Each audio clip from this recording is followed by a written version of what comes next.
phones are on silent. However, we are live streaming, and we are on Twitter at hashtag Hall of Fame.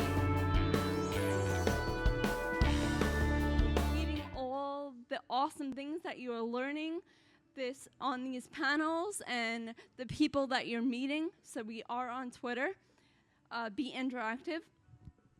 Again, we are live streaming, so if you do have to get up at any time during the presentation, just make sure you're discreet and go quietly. The door does slam, so make sure you are careful with that door.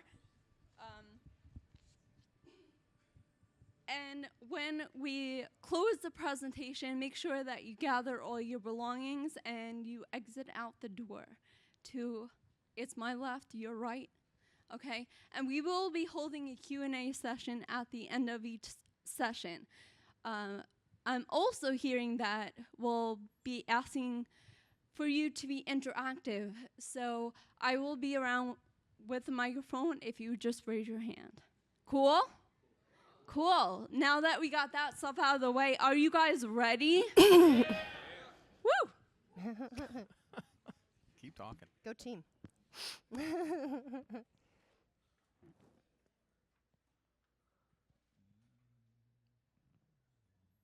don't have my cue. Are we ready?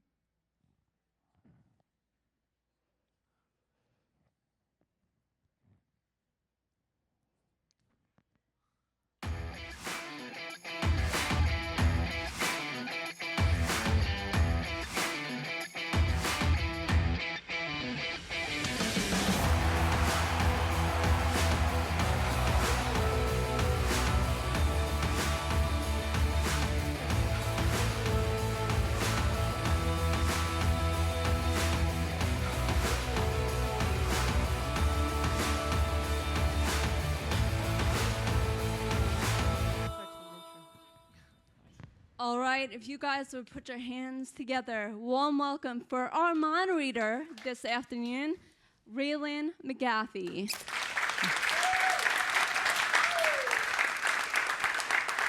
Thank you. Welcome, everyone. Thank you for those of joining us here on campus, as well those that are joining us online. We've got a full house, and I'm excited to bring this panel, Fan Personalization, to you guys today. Please put your hands together for me and welcome our panelists. We have far end, we have Sam Stark, President and CEO of Massey Communications.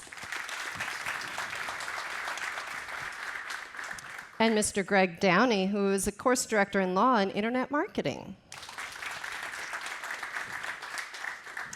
All right, what we're going to start out with here is a little bit of a bio. I want you guys to get a feel of how these gentlemen got into the place where they are today, and we're going to build off that, all their experiences. So we're going to start off. Sam, why don't you start us off and let us know a little bit about yourself.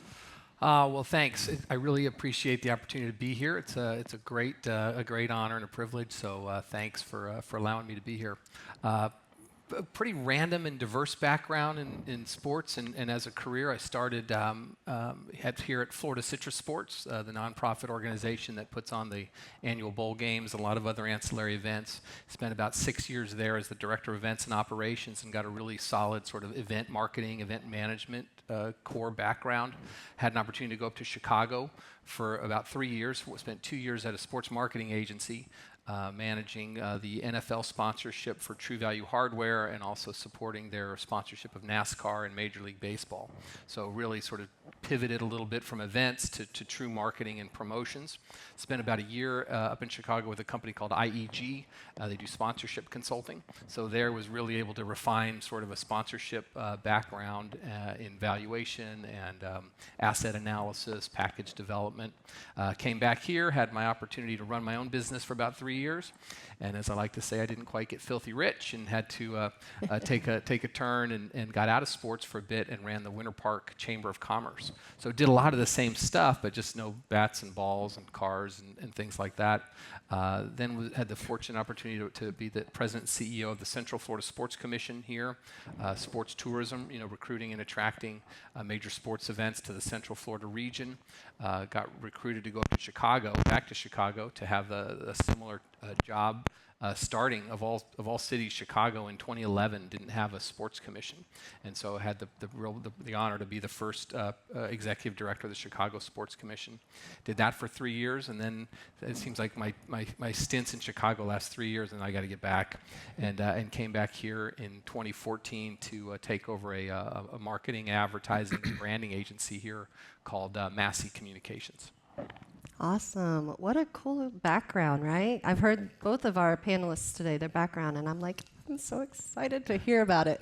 Greg, why don't you fill us in on your background as well? Sure. As you mentioned, currently I'm a course director. I teach law and internet marketing. I'm also a partner in something called Global Craft Studios. Did I just lose it? Which we'll talk a little bit about later, I think, because of one of the projects we're working on. But it's an interesting kind of experimental agency that brings together 3 segments. One is traditional advertisers, traditional advertising agencies like guys from Wyden, Saatchi & Saatchi, if you guys know advertising. Massey Communications. Massey right? Communications, right. We'll talk later. Right. The other sector is analytics, so companies like Molitor, McKinsey and Company. And then the last section is traditional Hollywood, actual living and working producers in Hollywood. Really interesting triangulation of talent to help solve marketing and creative issues. So I started my career almost by accident. I was in law school. I'd been an athlete in college. Had blown my shoulder out, and in law school, I was told I had to have my shoulder reconstructed. The team that I was playing for at the time, and happened to be in Buffalo because of the law school, State University of New York is in Buffalo, sent me to the physician. Like all the sports teams all have the same physician. It's like a marketing, right?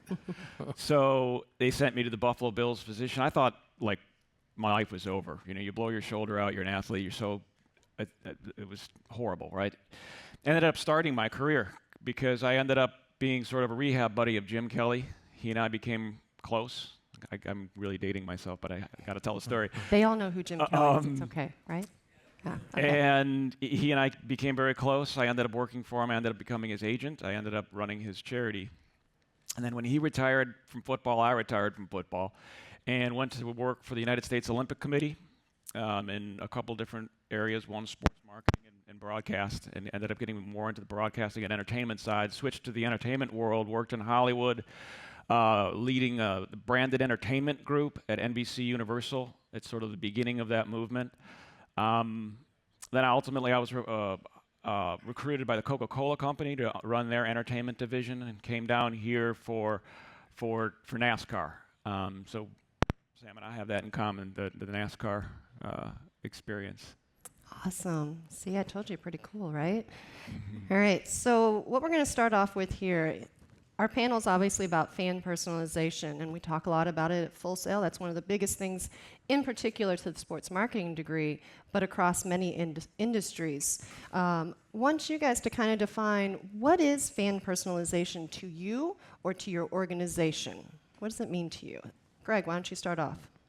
Well, it's one of the reasons why I mentioned Global Craft. I think that personalization, whether it be from a brand perspective, because I can speak from a brand perspective because I was fortunate enough to work for the biggest brand in the world, or whether it be from a sports perspective, it's the same thing. It's marketing, and personalization is really a way of target marketing, which everyone has to, all marketers need to do, and it's becoming more and more important.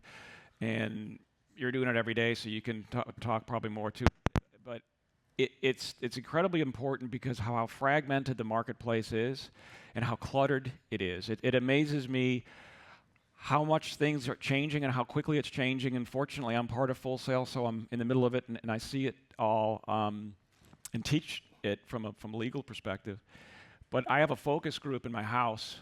His name's Jack, and he's a 14-year-old boy, and it just blows me away. I learn so much from him. I learn a lot more from him than he learns from his dad. And I think about when I was 14 years old, you didn't need personalization. I grew up in hockey country, for instance, and I was a hockey fan. And I watched at the time, I think it was 80 maybe, I watched all 80 hockey games because we had one screen. I had nothing else to do. They didn't need to personalize anything for me, right? We had 5 or 6 stations, and you had to get up off the couch to turn the channel. So we were a pretty captive audience. My son has 3 or 4 screens going on at all times. So he's got a screen that's got the internet, which of course is connected to television, so he can do television. He's got his Xbox on 24/7. He's got his phone. It's so hard to capture the attention. So if you don't personalize things, and my son doesn't actually even watch that much sports because there's so much else to watch and so much else to do. So if you don't target market and personalize your brand or your team or whatever it is that you're trying to market, you're not. I honestly, I want to ask that question when we had the chance for us to ask questions: is how do teams and how do brands reach people your age and younger?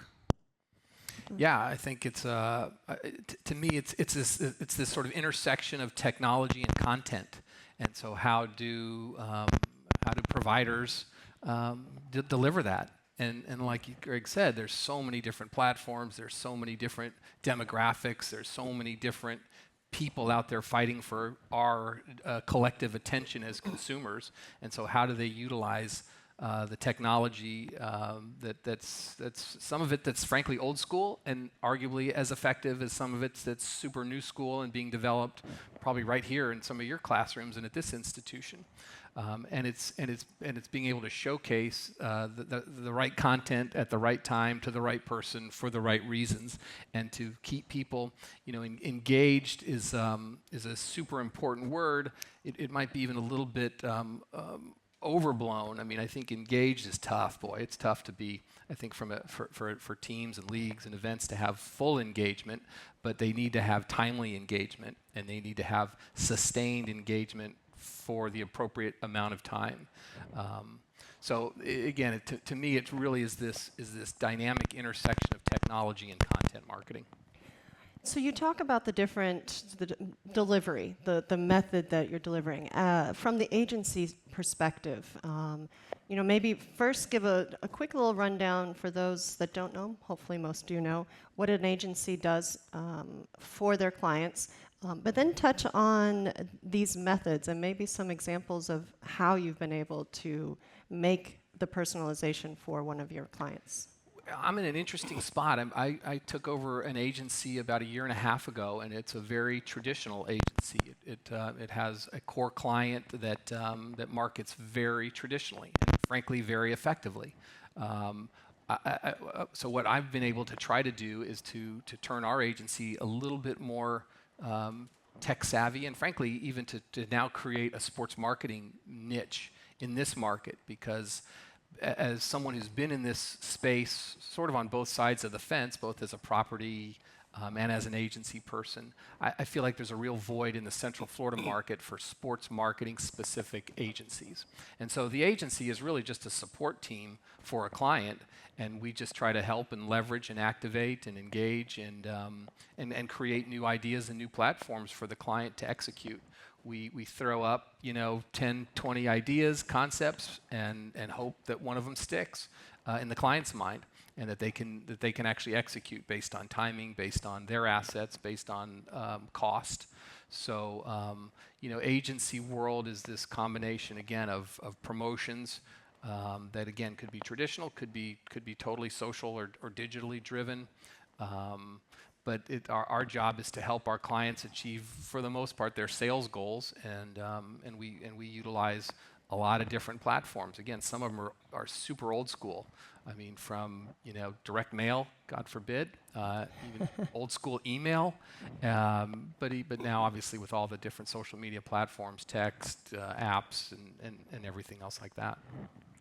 Okay, Greg, you talked about the clutter. Right, the clutter that's out in the world today. You guys know it, the one screen versus 4 or 5 different screens. Talk to us a little bit about how you've seen that clutter appear, and maybe even how you have worked with it from the different properties that you've been with. And yeah, something occurred to me when Sam was talking about agencies, and you asked about agencies, and I have to promote But I just want to mention something about agencies because it could be the wave of the future. We're the one that I'm working with is a very non-traditional agency. It came out of some very non-traditional thinking, which I think Full Sail and Full Sail students, Full Sail is non-traditional itself, and I think the Full Sail students tend to be non-traditional, think non-traditionally. I think it's awesome. I think that's where, having sort of non-traditional thinking and going out and on the outside edge of the curve is where we need to do. And that's what personalization is all about, and to break through the clutter that you mentioned. Just really quickly, the idea for this thing was born through when I was at the Coca-Cola Company. We were sponsoring the Jimmy Kimmel show, and I was fortunate enough to spend a lot of time with Jimmy Kimmel and the writers. And it occurred to me one day, and it took me about 6 months to get everybody on board because, speaking of traditional, Coke can't be more traditional. It was interesting to be a non-traditional kind of guy in an atmosphere like that. But it occurred to me that even though at the time the Wyden and Kennedy guys were the agency for the brand that I was working with, which was Coke Zero.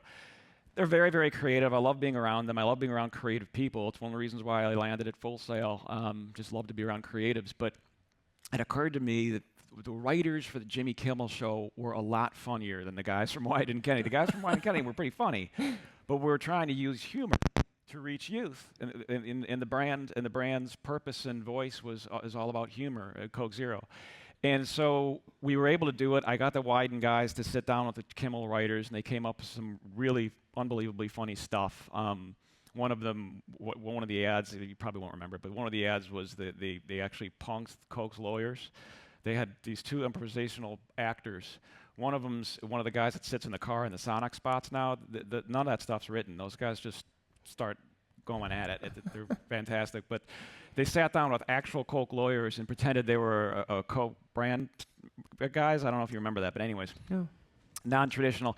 And I think that's the kind of stuff that breaks through clutter. If it's traditional, it's middle of the road, it's going to be really hard to reach. So if it's not personalized, for instance, if it's not targeted, it's going to be hard to reach. And I think the biggest example of clutter is social media. It's crazy how quickly that's come along, how big it is, and how much clutter it is. I'll sit in a room. Take my son as an example.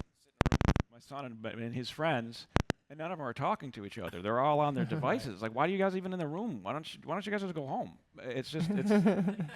It's a lot of clutter. And one thing that I appreciate that you did at the beginning. And what I really appreciated when I guest spoke a couple of times in some of the other classrooms is putting the devices away before you start. Because I started down this academic road when I was in Atlanta. I taught I was an adjunct professor at Emory. And it drove me crazy because they all had their laptops on. The rule was it's okay, you can do that because you can take notes. They were watching YouTube or something. They weren't taking notes. So Right. I appreciate that, and that's another example of clutter. It's probably this is the longest period of time these guys are going to go without a device. Right. Right? There might be some withdrawal symptoms we're going to see. You guys going to make it? An hour? You can do it, right? Okay, good. And just sort of along that clutter, like you've heard the expression, one person's trash is another person's treasure. Like clutter is sort of the same way. Like one person's clutter, what's clutter to probably he and I as 40-somethings, is gold to you. And so it's the provider's responsibility to be able to really determine and provide unique content and not be caught in the clutter game. And so, content is king. And so what is that content? When is it being delivered? How is it being delivered? How can it be accessed? That's the holy grail. Right. Talking in that same vein, the clutter, the demographics, who you're reaching out for. Talk to us about a client who maybe has a younger demographic, and then in comparison to a client that has a little bit of an older demographic. How do you personalize differently amongst those? Well, I think the pro sports teams are a pretty good example of that. I mean, all the marketing is designed for younger, hipper crowd. Whether it's Sprite or certain automobiles. But the people going to the game, while they still might be younger, it's, arguably it's a corporate crowd, and those tickets are purchased by companies who spend a lot of money to be able to get those seats.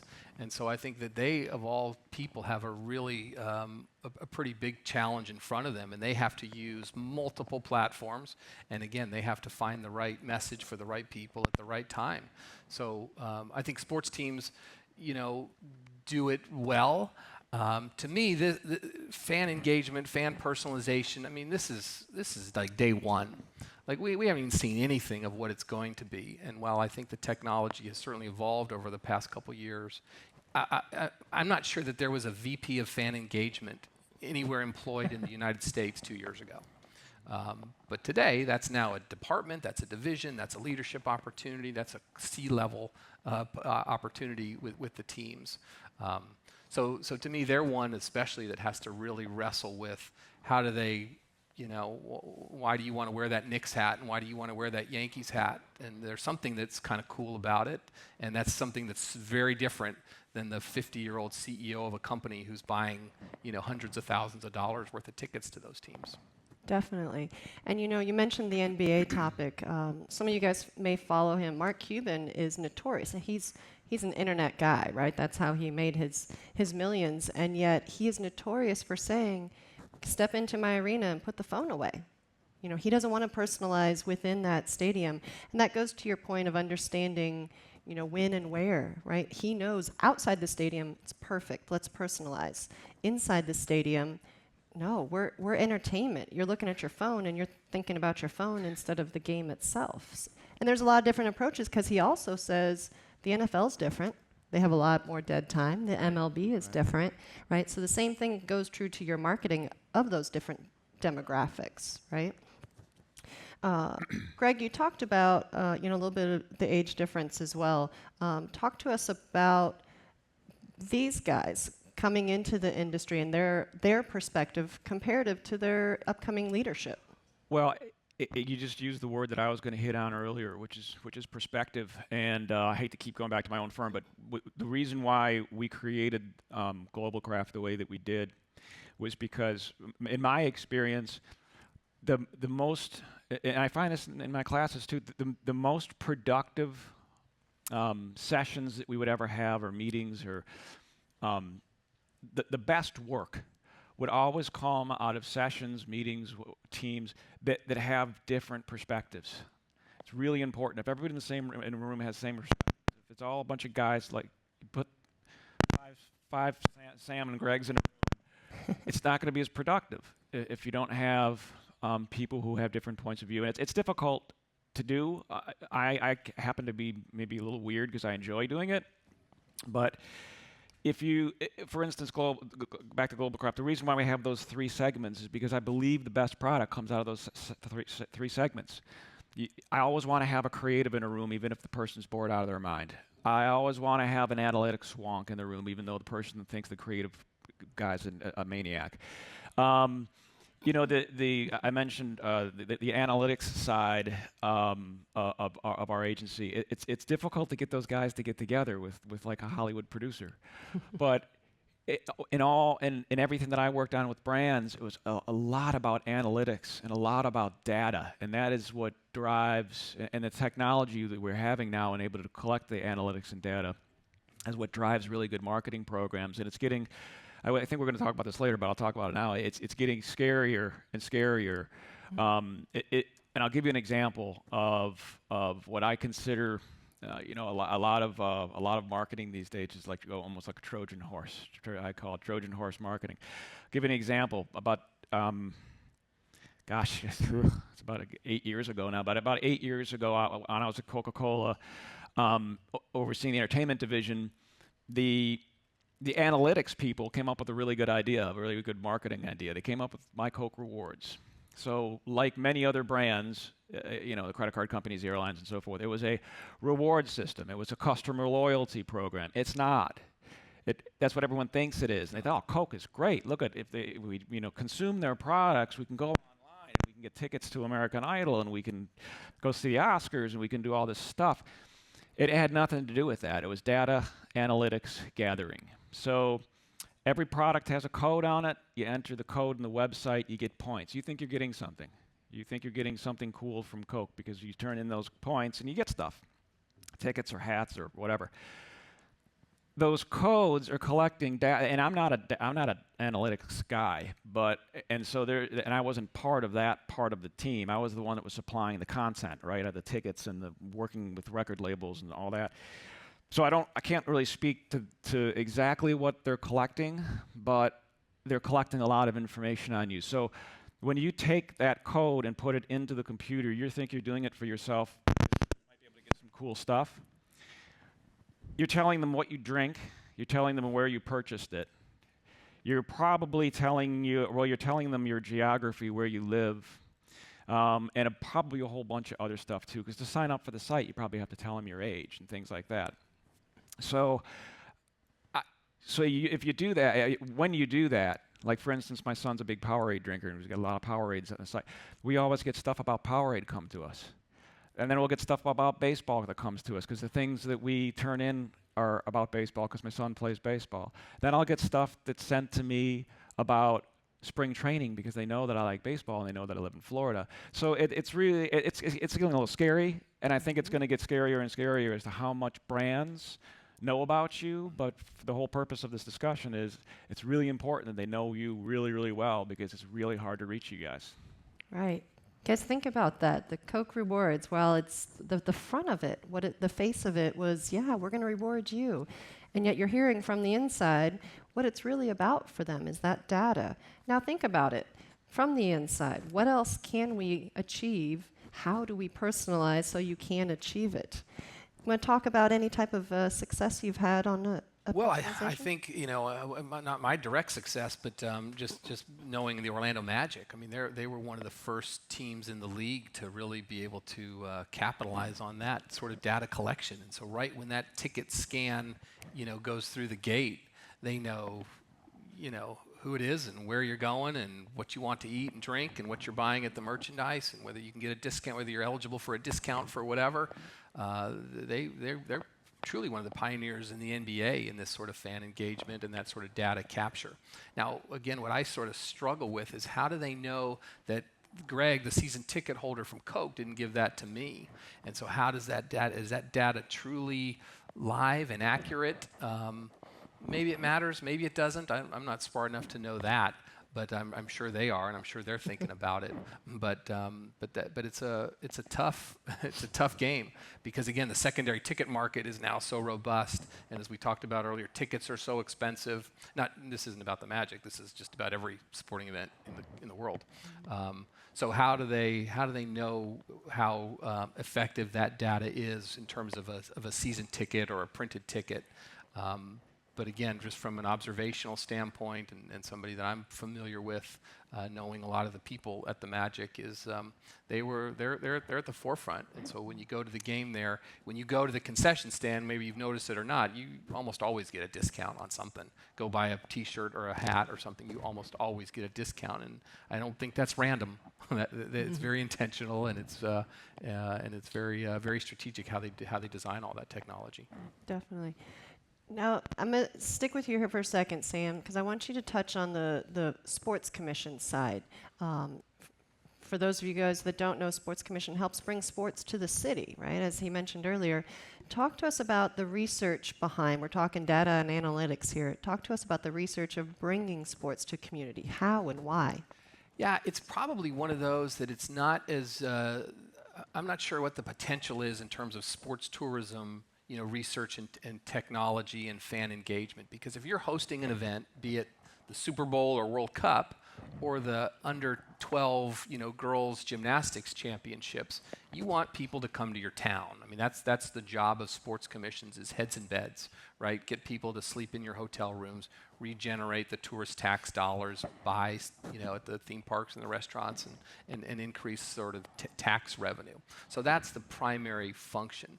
Sports commissions, at least in my experience, has not been on the cutting edge of the data capture. Now, they are on the cutting edge, I think, of fan engagement in terms of visitor experience. So where they really want to captivate and capture you is to convince you to stay at this hotel eat at this place, buy a couple tickets to this thing, rent your car, and really push you to spend your money in a community. So sports commissions, that's really their focus. I think some of the bigger events, maybe that are league-driven, might have a little bit more of a technology play, but the roots and the base and the core of sports commissions is heads and beds, and that's getting people to come and book your event and sleep in our hotel rooms. Okay, definitely. Greg, I want to touch base now on whether it's from the league perspective, NASCAR, or from the sponsor position like Coke. How do you go about addressing and finding out what it is that your organization needs? We've talked about some of the needs of both of those companies. They're very different, but how do you go about assessing what it is they need to be doing in the industry to make more of an impact?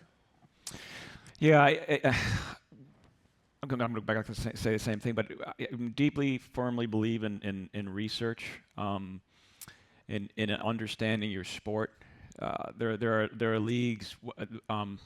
I went to NASCAR as part of this kind of massive overhaul. I was a consultant, and I went. They were doing a sort of a massive overhaul, and the overhaul of NASCAR was based on a massive research study that was done, and it changed everything the way it goes about the sport. And the background to it was, and this is another topic, but your sponsors can take over your sport, and a sponsor did take over that sport. When the master settlement agreement was signed with the tobacco companies, and Winston had to pull the plug, NASCAR realized they didn't know what they were doing. They didn't know how to market their sport. Winston made NASCAR what NASCAR is. So they kind of created a large overhaul, and that overhaul was really based on this huge research study and understanding who their fans were and what their fans are about. And I know you're gonna ask this question probably later, so I'm gonna bring it on. It's okay. I'm gonna ruin it for you. And you think about the way they changed about going about things is really impressive from the standpoint of National Speedway. If you guys have not been to DIS lately, you're not going to believe it when you see it. They actually did research to try to figure out what was going on, and DIS is the most important track in NASCAR because the most important event this Sunday happens at NASCAR. NASCAR is a weird sport. It starts out with the first game is the Super Bowl, and they go from there. But they realized that analyzing the cash flow, if you will, they realized that two things. One is you can make more money selling $300,000 boxes than you can selling $60, $70, or $40 seats in the backstretch. They rip out the backstretch and they put in boxes.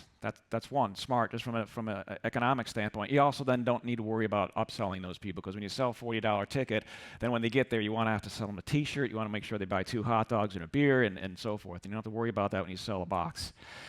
Much harder sell, but it's a one-stop shop kind of a sell.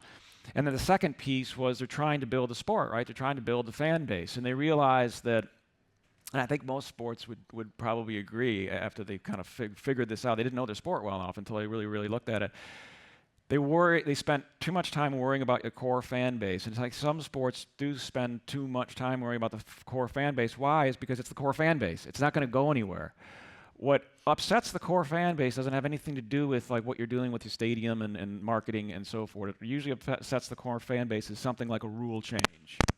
Or, they had to be very, very careful with what they did with the, sorry about this, what they did with the new generation car, the Gen 3 car, because if the core fan base gets upset with what you did with the car, you're going to lose the core fan base. If you rip out the backstretch, the core fan base isn't going to care. They're still going to go to DIS.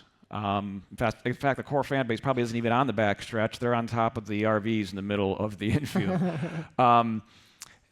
And by putting boxes in, they were able to attract a different fan base. The core fan base is not going to be in a box. They're going to attract corporations. They're going to attract much higher wealth individuals. They're going to bring in new fans. The reason why they did this is because the research showed that automobile racing is not for what most people think a NASCAR fan is. Automobile racing is everybody as much as for Indy and Formula One, and they realized a lot of this from Rolex. So if you go to that Rolex race, was a couple weeks ago. It's called IMSA racing, and modified cars. They're not stock cars. They're not NASCARs. They don't go on an oval. It's road racing. And modified cars are Porsches and Ferraris and Audis. And it's a very different crowd than a NASCAR crowd. It's the one race, except for the 500, it's the one race that you find there's as many or more yachts outside on the Daytona Beach shores than there are RVs in the middle. And they realize that auto racing itself is attractive to more than just who you think of when you think of a NASCAR fan. That's why they went the route they did and spent $400 million doing it. And just real quick, along the lines of NASCAR, I think that NASCAR was the first property to create fan engagement. But back 15 years ago when I worked for an agency in Chicago, and we had True Value, and they were an official hardware store of NASCAR, and I had a client at the time, Service Merchandise, who probably none of you know what that is. I remember. All right, good. Some of you are older than I think. We were very engaged in NASCAR, and they had these scanners, right? You've been to a race, and you get to listen to the driver talk to his pit crew. Like that was fan engagement before fan engagement was around, and before fan engagement was, I think, even a term. And to me, that was always the coolest thing. I grew up not a NASCAR guy. I grew up not a racing guy, not a car guy. But when I got exposed to that, I thought, this is unbelievable. Like, you're hearing real-time, live interaction with the principles of the event. And I think it's been interesting as we all see some of these other sports evolve. Now they get the coaches in the NBA between quarters, and they try to talk to a player at halftime. And that's, that counts. That's cool content. But it ain't what's going on the track when they're going 208 miles around a corner. And I think I've always been sort of admired NASCAR for that sort of transparency and availability to their stars, live, in person, during race time. Even the race car driver that tweeted during the break, Daytona a couple of years ago, right? That had more hits than anything. Yeah, he got fined, right? That's right. All right, so I want to step into, you were just talking there, now I've lost my own train of thought here. Step into some of the other sports and how are they personalizing and developing some different activations. Excuse my question here.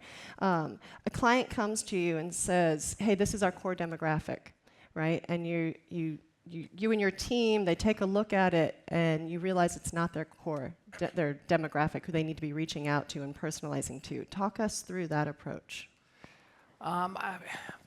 It's about connecting to the core. And so if we feel like a client would tell us and would try to be guiding a promotion or a concept this way, and we felt like it would be that way, we obviously would guide them that way. And we try to use research, we try to use data, we try to use experiential marketing tactics that we've seen successful. But look, at the client agency relationship is a unique one. That's a whole other panel that we could spend a couple hours on, as I'm sure you would agree. At the end of the day, if the client says we're going this way, then right on, we're going that way, and off we go, and we'll develop it. But I think from a client's perspective, assuming they're on the right path and assuming there's alignment between client and agency, the key that we believe is that the client has to be the one controlling the content. In other words, we would be reluctant to just sort of let a client fall under a team or an event's fan engagement capabilities, to fold them right into the team's app. Now, not that couldn't be or wouldn't be or shouldn't be a part of it, but we want the client to be the place where the conversation starts, is managed, is controlled, and hopefully ends in the good ending way, where they buy, they promote, they retweet, whatever the case may be.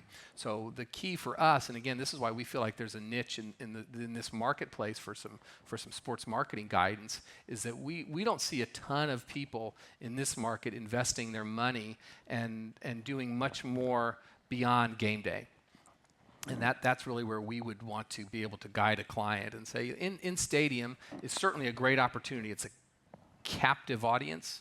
And I obviously say that in quotes for a ton of different reasons, but I think that the real opportunity is to engage those people through promotions and through content that is unique. And again, I go back to the NASCAR thing. How can we help our clients as they negotiate their sponsorships with teams or leagues or properties? How can we negotiate and help them get fantastic, unique content that they just can't get anywhere else, and that no one else has asked for, or that no one else has been offered and no one else is getting? And so that's where we find the real opportunity in sports marketing is, again, it's content, and whatever that might be, whether it's behind the scenes, whether it's unique trips, whether it's one-off merchandise, whatever it is, it's got to be unique. It's got to be relevant content, and it's got to be sort of pushed out initially by the sponsor, because they can control it. It's all about that moment and that brand opportunity and that promotional period. I'm gonna take you back to Hollywood, Greg. Okay. Okay. Sorry, have to do it. Representing the brands in Hollywood, and you just talked about the sponsor having to push it. Talk about a little bit what you did there, and as well as how it is they decided where their brand needed to be, or did you approach the sponsors to be placed in different positions? Yeah, it's a little off topic, but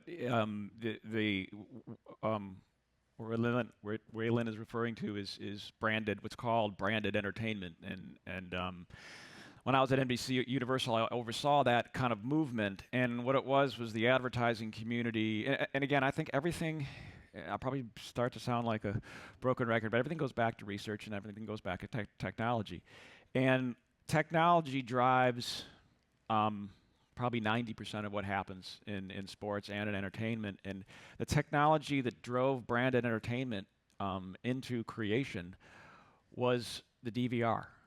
So when the DVR came around and became going from 1 in every 300,000 households to 1 in every 20 to 1 in every 8, it affected the money, and everything goes back to the money. The money is the advertisers. The advertisers went to the networks and said, we're going to stop buying ads on your network because your viewers are skipping through them. That created what's called branded entertainment, which is taking the brand and integrating it into the content itself. From my background into the network and cable television shows and feature films at Universal. And it can also be a Trojan horse. The example that I shared with Raelynn, we were talking about a little bit, I hope everyone remembers the show The Office. Through research, the brand Applebee's found that The Office was, the core audience of The Office was the people they wanted to reach. So they were buying a lot of advertising. It wasn't working because there were also technology savvy viewers. It would DVR through the commercials. So the creatives on the show and myself and my team came up with the idea for an upcoming script, and the script was all about the Office's Christmas office party. So we had the Christmas office party at an Applebee's. No one knew that they were being served up a 30-minute commercial, but it was. And so the Office cast went to the Applebee's, and they had their Christmas party there. And throughout the show, it's like, here's our new menu of new margaritas or whatever. And you're learning all this stuff about Applebee's, but it's inside the show, so you don't think it's an ad. And just a side note, because I thought this was really cool. There's a great group of writers on that show, and what they call the showrunner, the guy who runs the show, is incredibly, Jonathan Prince is incredibly brilliant guy. And part of the script was that, I knew I was going to forget her name, the character, the receptionist. Pam. They know the show. They know. Thank God. I worked on it. I can't remember her name. Part of the script was Pam gets really drunk, right? There's no good Office Christmas party without someone getting hammered. So Applebee's had the trick with the brand entertainment, and probably the reason why I was in the middle of it is because I'm an attorney, is because the brand then has a lot of creative control. And then what they did is they came back and said, we can't have that. We can't show somebody in an Applebee's getting completely hammered. We don't overserve at Applebee's. So brilliantly, the guys went back to the script, figured it out, and actually made it funnier following Applebee's orders, because They went back and they wrote into the script, a manager from Applebee's comes out and cuts Pam off because she's hammered. And so Applebee's looks like great and a hero. But then what Pam does is she goes around for the rest of the episode stealing people's drinks, sneaking people's drinks. So Applebee's not serving her, and one of the drinks had cigarette butt in it. But it's great. It's great that creatives can come together and solve business problems. Didn't have anything to do with fan personalization, but I wanted to share that story. No, that's great. I mean, honestly, the sponsor found a way to personalize to their fan, and what a great example there. And it was a 30-second commercial, right? And to Sam's point, and the point that I made about Winston, you'll find that it's always follow the money, right? The sponsors have a lot more control over sports than you would believe if you're just a fan. They have a tremendous amount of power in sports. They absolutely do. They bring in the money. Yeah, right? They are the money. All right, so we've talked a lot about some mentions on technology, and obviously both of you have said this is the biggest piece of fan personalization. Talk to us maybe a specific example of using technology, whether it be wonderfully or on the poor side, that you can tell the students about an example. Well, this is just sort of personal. The last few months, I guess maybe starting around the bowl time here, I took my son, my 11-year-old son, who's as savvy probably almost as your 14-year-old, or on the verge. We went to the 2 bowl games here. We went to one bowl game here. We went to Tampa for the Outback Bowl to see Northwestern because we knew a lot of those guys from our days in Chicago. We saw a Magic game, and we went and saw the Blackhawks play at the 2 Florida stops when they came through because we became huge Blackhawks fans. Go Hawks!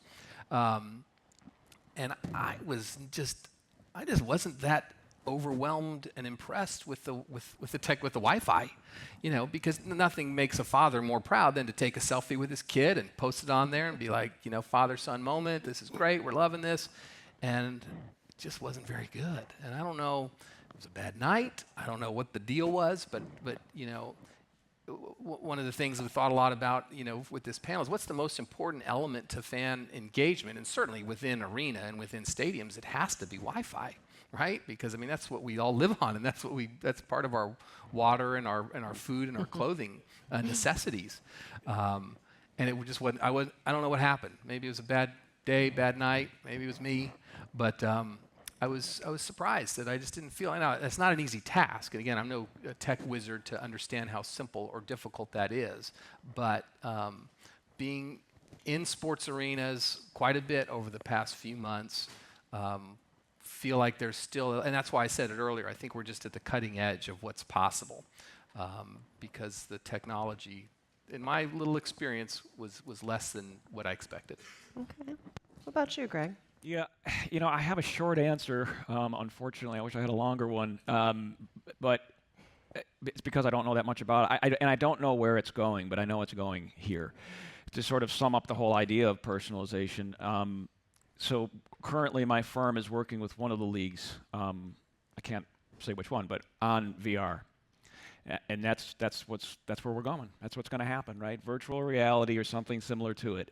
That type of technology. And the reason why we're working with them on it, my firm is working with them on it, is because the experts on virtual reality and that technology and technologies like it are in Hollywood, not at advertising and other type agencies. So the lead partner on that project was the line producer on Avatar. I mean, that's where the true expertise is. So don't take offense, most agencies will tell you they have expertise in certain things. But that technology in that world is the world of Hollywood and Hollywood creatives, not of any other type of agency. But when you think of personalization, I'm not a technology guy, so I don't know that much about it, but when you think about personalization, and it's going to be the way that Sam's son and my son will get off their screens and go into an arena, if you can put some type of device onto your head, and suddenly you're on the court, on the field, or on the ice with the players, that's where it's going. And it's kind of scary to me because I don't understand any of it, but that is where it's going. And literally, I'm in the middle of it. We're working on it. We're working on it right now. And I don't, David Saperstein might be able to talk more about it, but Florida Citrus Sports here was on the cutting edge this bowl season with trying to provide sort of live user television experience during the bowl games. And they did it not on Wi-Fi. They did it on, I think, a UHF signal, in essence, that you plug in some sort of antenna into your phone. And they provided, again, to what I think is critical, they provided new content. It wasn't stuff that you saw on a typical broadcast, but they were sort of getting behind the scenes. They were getting under the hood of some of the elements of a bowl game operations, and they were providing that to the user. And I think that's something to really keep an eye on and to see who can kind of identify that first and really maximize that. Because again, I been to a lot of sporting events, been to a lot of championship events nationally and worldwide, and that behind the scenes to me is where it's going to be, and to see who is willing to sort of let someone in the deepest will be, I think, an organization that can prove to be a real winner. Because a lot of these leagues, as you know, they're so protective, and the players are protective, and so you got to find that balance. But I think some of them have to really find new ways to offer content that you're just like, wow, I had no idea, I never knew, I would have never guessed. And that to me is, again, part of their challenge with the advancement of technology is the delivery of that wow content. Yeah, it's key, and it's cool that you guys are where you are, because the next generation of sports fans, you're going to have a very technological experience for, or they ain't coming. And the fact that you guys are involved in a sports-related program at one of the cutting-edge universities from a technological, creative standpoint is just a really interesting mix. The guys who are going to be creating the VR world, both in Hollywood as it transitions into sports, are probably going to be some of the Hall of Famers. So it's really neat that you guys are where you are. Now, Greg, you talked to me a little bit previously about some of the younger generation coming in, and what I lovingly refer to in some of my classes, some of the older executives with gray hair not understanding this new technology. And you had talked a little bit about that. You want to share kind of what these students will bring, or? Yeah, what we were talking about was, and I'm sure, Sam, you've experienced this too, more so in some leagues and teams and areas than others, but the people making the decisions are us. We're sitting around in rooms making decisions. You guys don't have gray hair. It's I do. I'm getting there.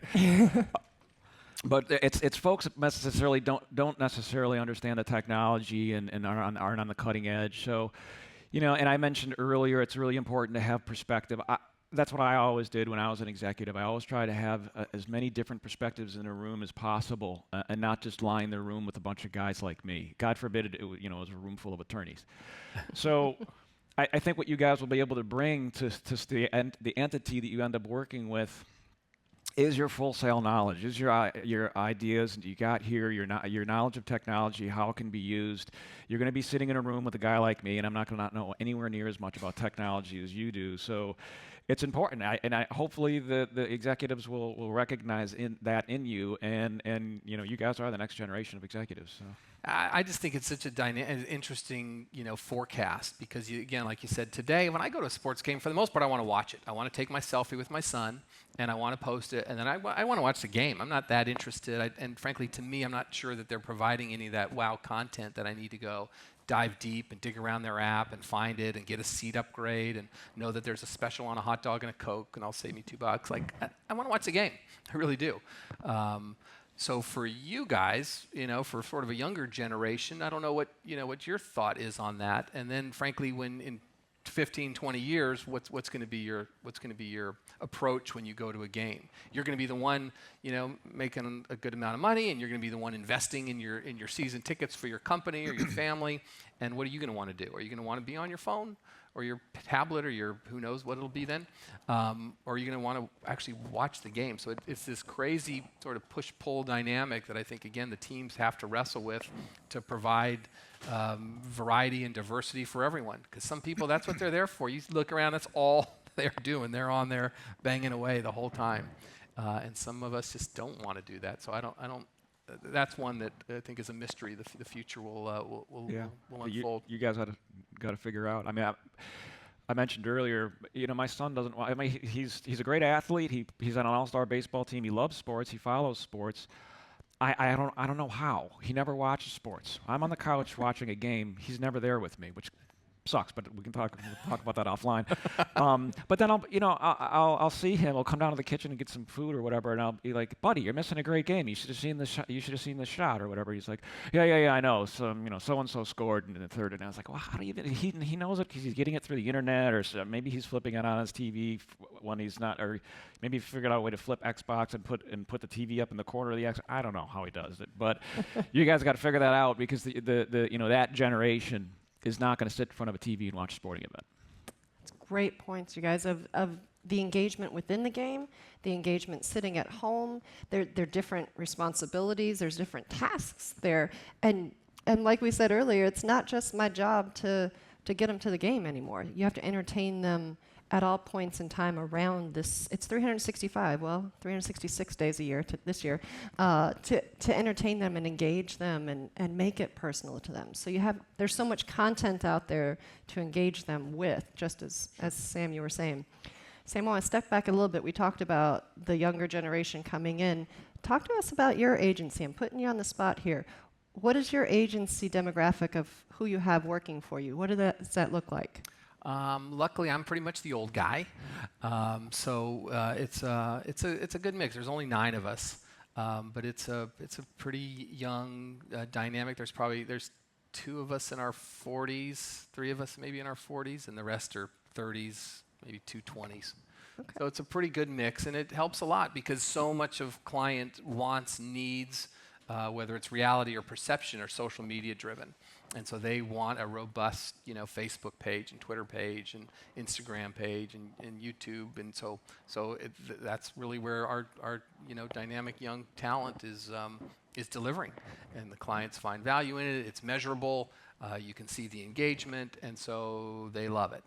And again, that's a dynamic, as you guys again know as well as anybody. Like the algorithms, everything changes now. It seems like every couple months with all these social media sites. So you got to be super careful and super up to speed and up to date with what you can post and should post that won't sort of get caught in the filter, and what stuff will actually rise to the top and get the most views and likes and engagement. So that's sort of what our agency looks like. And again, I've had the opportunity, the fortune to be able to rehire. There's 9 of us, 7 people. I'm the second longest tenured person at the agency. So there's one person who was there before I got there, and everybody else is brand new. A clean slate. It's kind of fun. Yeah. All right, Greg, we're going to jump a little bit here, but talk about a little bit of, you had a NASCAR experience on trying to integrate a new brand, and we had talked a little bit about finding a new audience out in Arizona for NASCAR. Right, yeah. Maybe on the what you don't do list. Yeah. Well, no, it's a good example of the deeper thinking, and it was part of the transition at NASCAR when I came in, and they started hiring marketers, and the research that I was referring to earlier, what that research had shown is that at the time before all the research went down, what NASCAR believed was they were having trouble with Latinos and getting Hispanic fans to the track because they didn't feel welcome, which is understandable. The basic core NASCAR fan would make your average Hispanic American uncomfortable. So what the previous marketing regime's solution to that issue was they put up signs all around the tracks in Southern California and Arizona and the areas they knew they had heavy Hispanic populations that said welcome in Spanish, bienvenidos. That was their marketing solution. It didn't work. Shocking. So, gee, I wonder why. What we did, what the research found was that Mexican Americans in particular, all Hispanic, but Mexican Americans in particular, very, very proud of their heritage, very, very proud of being Mexican, very, very proud of Mexicans who have made it for themselves. And so there is a NASCAR circuit in Mexico. There's the Mexico Racing Series, the NASCAR Mexico Racing Series, and it does very, very well.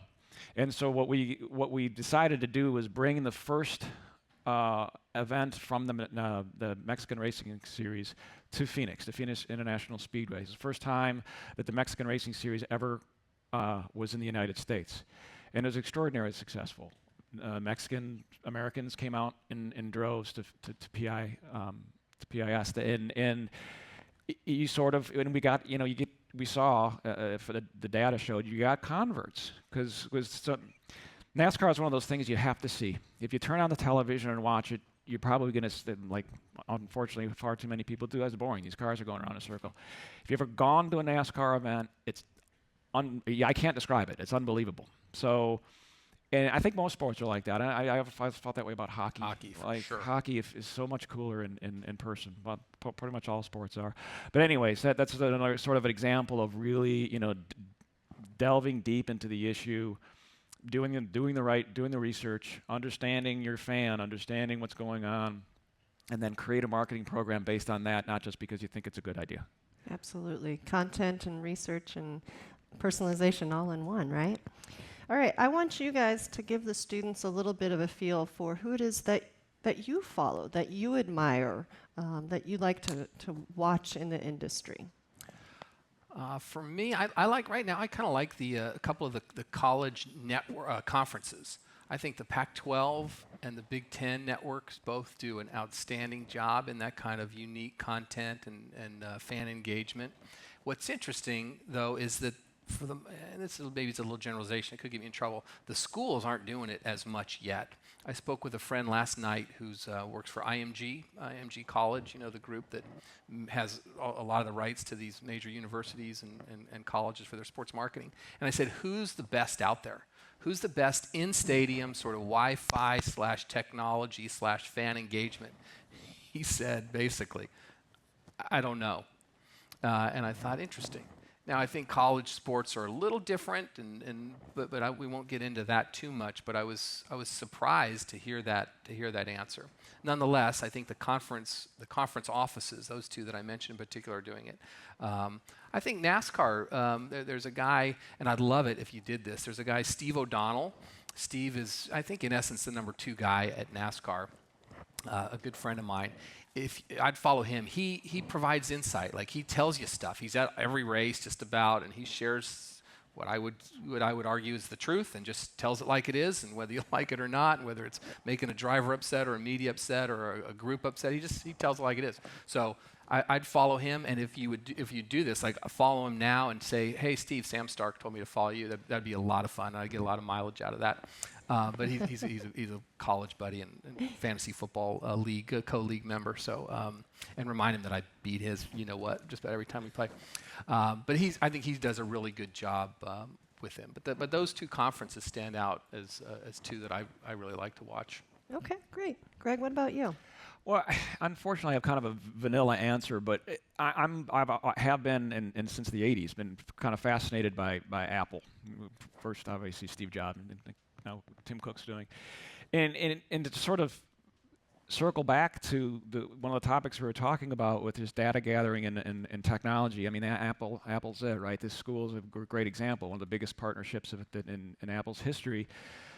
Because the students at this school, when they go on to do what they're going to do, can't do it without Apple, so they have apples as students. If you would have thought, I can't even think of a product, but if you, at any time when we were coming up, if you will, before Apple really took off, that you would say to somebody, at some point there's going to be a product, I don't even know what the number is, but there's going to be a product that's in like 80% of people's pockets in this country, you'd be like, that's impossible, that will never happen. And it has, but what I was thinking about this on the way in, when we were talking about data gathering, and I gave you the example of My Coke Rewards, and I think that's just the beginning of it, and it's going to start going and further and further and further. I think about how that converges, and how it converges with technology, like Apple, and then as a lawyer, how it converges with privacy. Privacy is actually the topic in my course this week. And this, just a quick sidebar if you end up taking my master's course, maybe you can skip this week because I'm going to tell you what it's about right now. the United States Constitution never actually mentions the word privacy. There's been some Supreme Court cases in which they've kind of bootstrapped the idea of the Fourth and 14th Amendment into providing some privacy for folks, but it's not a constitutional right. And there really is no law, and that, by the way, that what I just mentioned is only with respect to the United States government and you. There is no law at all with respect to your employer and you. So there's cases that have to be litigated and so forth. There's all sorts of stuff that your employer can find out about you, and they're allowed to do that. But so I think about how that works with brands, and a brand like My Coke Rewards on steroids. At what point does a sport or a brand gather information that then goes over the line as to a violation of your privacy? A violation of privacy usually occurs when you had some reasonable expectation of privacy, and that reasonable expectation of privacy was broached. I think we'll get to a point where a brand or a sport does that, where they actually are going to be sued for an invasion of privacy. And I think the topic is extraordinarily apropos, because right now there's a judge in California issuing a decision as to whether or not Apple is going to be forced to unlock that terrorist's phone, and forced to give the FBI the ability to unlock that terrorist's phone. So I think all the stuff that we talk about all converges. Absolutely. All right.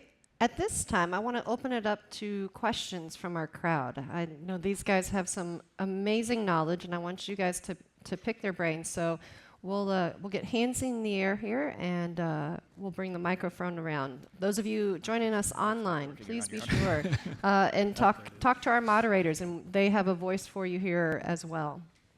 All right, go ahead. First of all, I want to thank both of you guys for sparing some time and coming to speak to us. I'm coming to the end of my tenure here at Full Sail. I'm graduating next month.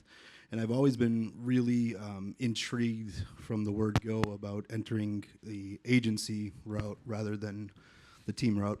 Is there any advice you would give to someone who's trying to break into agency? And two-part question, is there any opportunity from either your agencies or firms?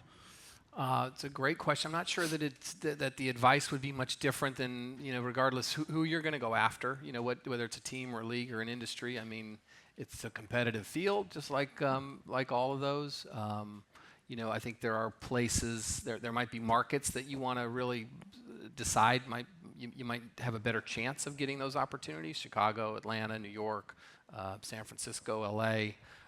Certainly offer perhaps better opportunities than some other markets. I think I really think that it's not unique. I mean, I think it's somehow that you've got every one of you has to prove that you can outwork your generation's reputation, and I think that's your challenge. And that you're going to over-deliver, and that you're going to exceed expectations, and that you're going to be the self-starter that doesn't need to be handheld and told what to do. If you're not already following, on Ad Week or Brand Week, those are two agency-centric places that I would encourage you to know what's going on. But again, the markets that I mentioned, I think, would be places you'd want to start. For us, we don't have anything today. I'd be happy to talk to any one of you, and you especially, since that's a course a track you want to do. But it's just a matter of trying to get that foot in the door. It's a hard thing for sure. But they're out there. I think it's a great career. It's a great exposure opportunity, and I feel like agencies give somebody an opportunity to progress in multiple places. You can either continue up the ladder in the agency world. Probably depending on the agency, you can arguably get in the media world, and depending on the client that you're dealing with, you can go up the corporate, and if they're obviously in sports, you can get in the sports world. So I think it's a really solid place to start your career. Great. All right, next question. Okay. I had a quick question. Especially, I'll be graduating in a couple of months, and the main thing that I wanted to know, something very important to know, coming off of college and just experiencing the sports world, was something that you always should keep in your head? For me, it was my first job was an intern at the Citrus Bowl, And so I was the lowest of the low. I was getting paid hardly anything. You got paid? I did. I did. I know. It seemed like a ton at the time, but it was, in hindsight, obviously, it was nothing. But what I learned, I think, that sticks with me the most is, and it's very personal, and I think it was something that my parents even taught me. But it's how you treat people. Like, I feel a little corny even saying it in this super smart and fan engagement thing, but I got to deal with the people mowing the lawn and the people taking tickets, and all so critical to the whole event, and arguably far more critical than the people in the suits and people who are doing what I would call, more fancy and higher paid positions. But my experience was I got to deal with, from big time company executives to political figures to whatever bottom there was. And again, I don't want to imply like that's a bottom, because they were so critical to it. So to me, it's human kindness. I mean, again, maybe I'm super old and sappy now, but I just think that somehow it's all about relationships. I mean, if you listen to my career, and I ever got into it deeper, my career was woven amongst 4, 5, 7 people. And next thing I know, I had a job here. Next thing I know, I was able to apply for this and get that job. Next thing you know, I called somebody and said, hey, I want this job, and it worked. And it's just about relationships. I really believe strongly in those. Yeah, I don't have a heck of a lot to add. That was well put. And I would have said the same exact thing if I were on stage alone. I've always been a big believer in integrity, and I think everyone should act with integrity throughout your career. When you're younger, it might be you might have opportunities to act like a jerk, or you might have this strong desire to do something more and go up the ladder, and you don't feel like you're going fast enough, so you don't act appropriately. To Sam's point, in particular, in this is probably, other than Hollywood, this is probably the one area of the world that is very tight and very small in the degrees of separation. So Sam and I could sit here and talk about the people we know in sports. We probably and David and we probably all know the same people, especially when you get to the point where you're 20 years down the road in your career. If you treated someone poorly 7 years earlier, you're not going to be able to call that person and ask them, and you may need, to call them to ask them for help or advice or a job or whatever. I just believe in karma. Things will come back to you if you don't act the right way. And for what it's worth, again, I'm sure maybe your parents have said it, maybe your teachers have said it, like, what you're doing on social media, I'm going to find out. And I'm going to see you. So when you apply, I'm going to find you wherever you are, and I'm going to see. I just kind of want to know who you are. And so as you emerge into now more career finders instead of students, just be aware of that. I hate to sound like my dad, and I hate it in so many ways. But have fun, do your crazy stuff, but just know that it's out there. It lives on. All right, next question. Hey guys, thank you both for coming out here as always and sharing your knowledge and career experience with us. My question is, and both of you can sort of weigh in your opinion on this, for no matter what brand or company you're with, what was the hardest fan market or demographic to sort of capture or build a personal relationship with your brand or the brand you represented? Great question. Good question. We sort of answered our kids, especially now. By their very nature, young people are ADD, and now it's like these days it's a requirement to be ADD. I think, to be a kid. It's just I almost feel bad for you, because I don't know how, when we were growing up as kids, like I mentioned earlier, there's 4 networks and no remote control. I mean, how hard could it be to get a kid to watch the NFL?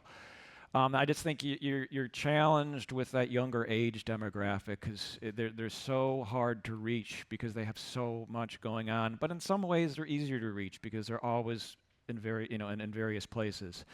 So if you take that generation, like our generation, where we were just in front of the TV all the time, if you weren't watching that network, you're not going to get that kid. So the good news is there's a lot of different ways to reach them. The bad news is it's getting harder and harder to do so.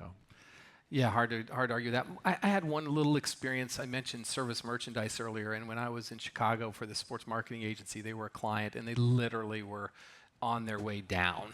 I mean, they were sinking as we became engaged with them.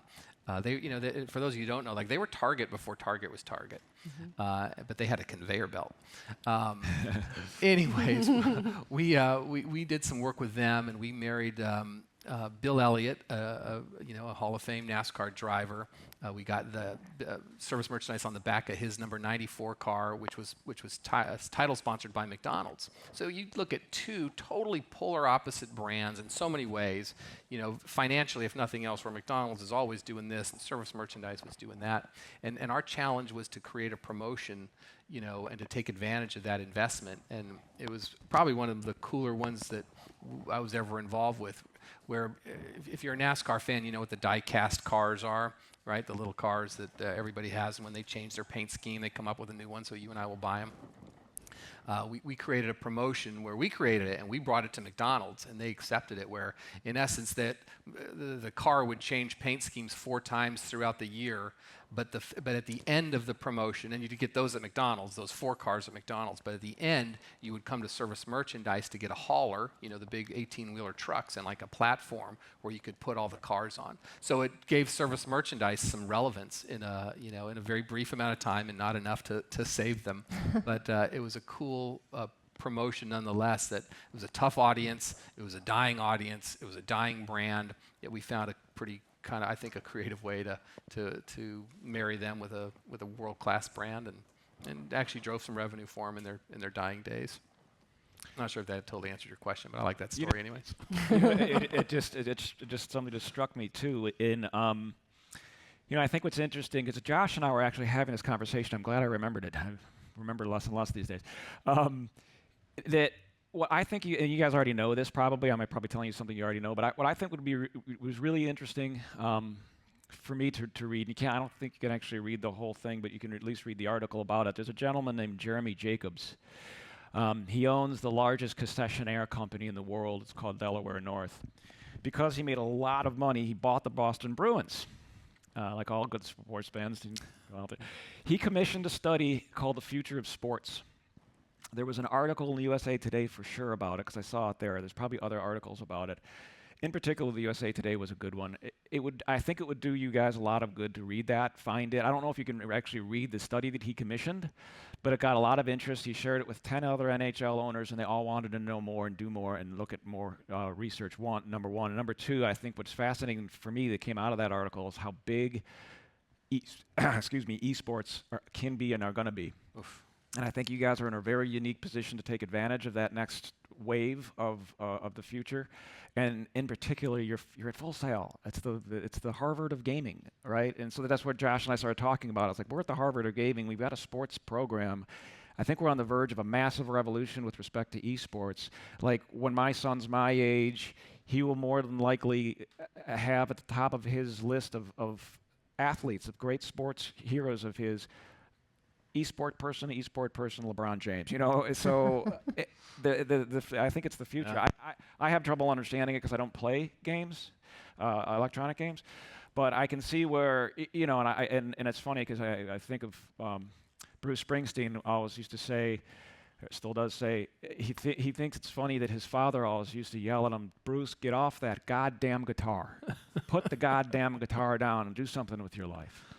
Thank God he did listen. But I'm the same way with my son.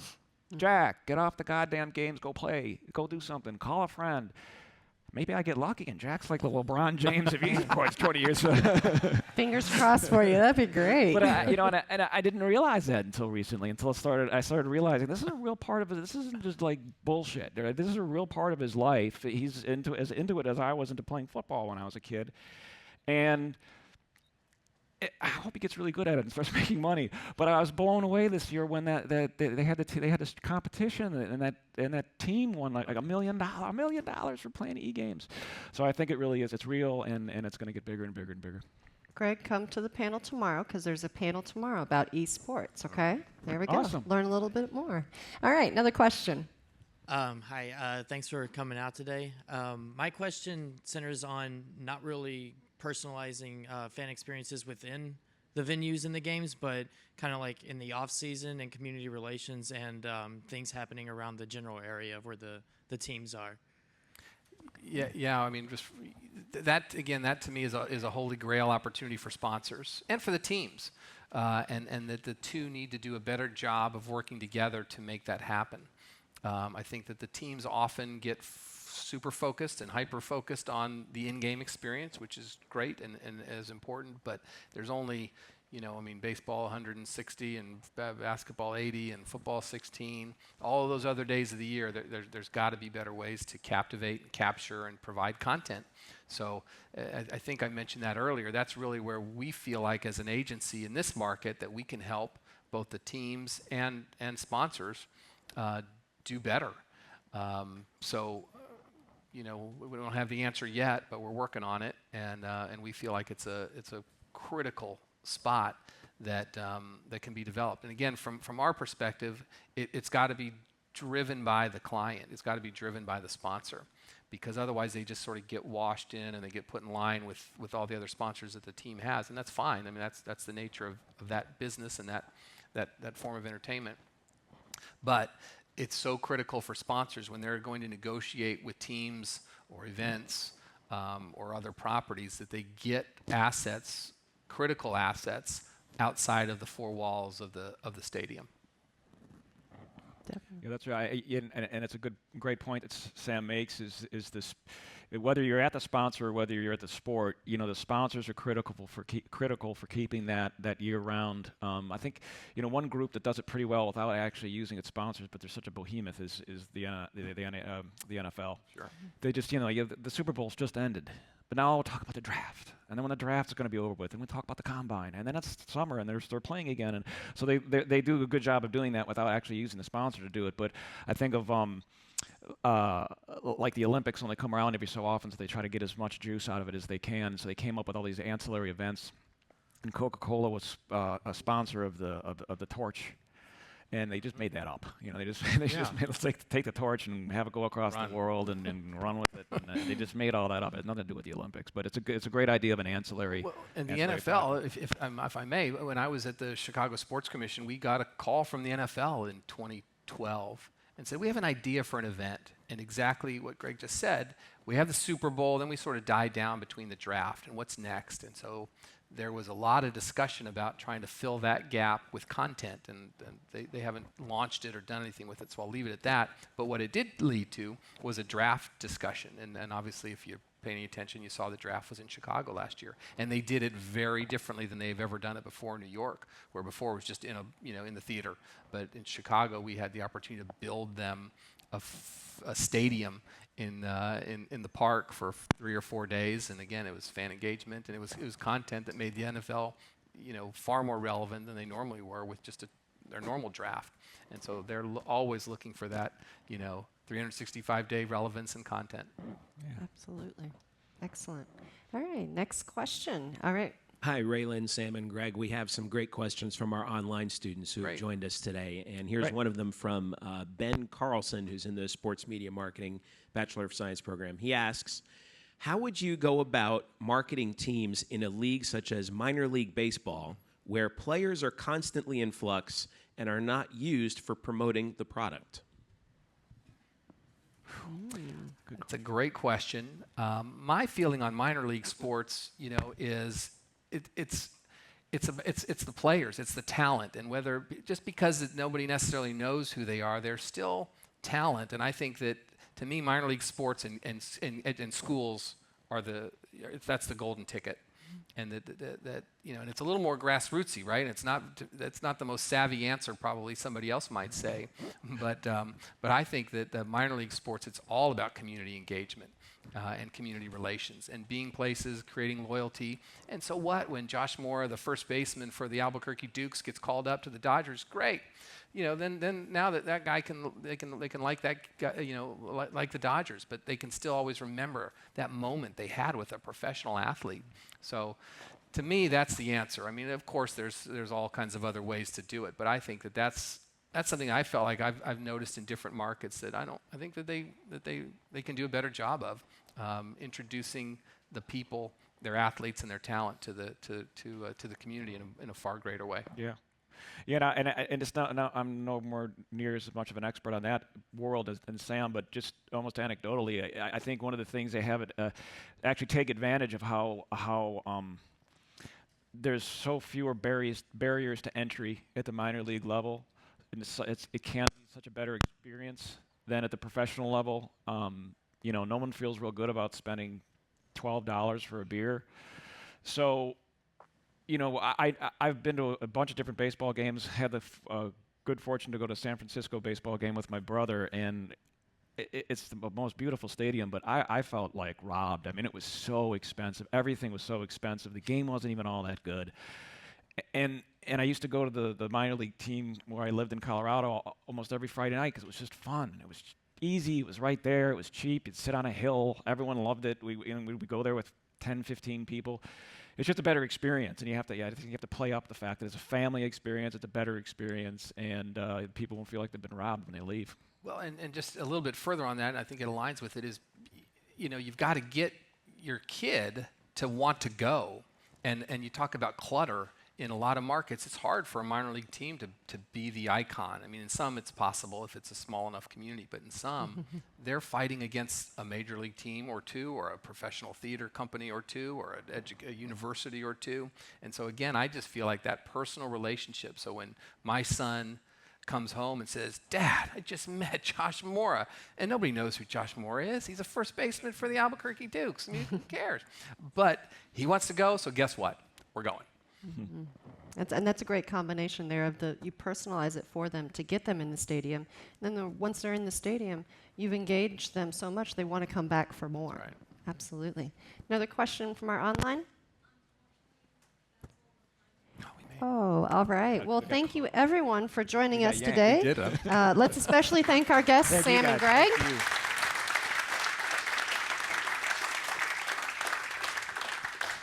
Appreciate all their knowledge that they have shared with us today. And again, thank you to all that have joined us on campus and online. Go enjoy your day. Good luck. Thanks. Thank you. Oh, those chairs are...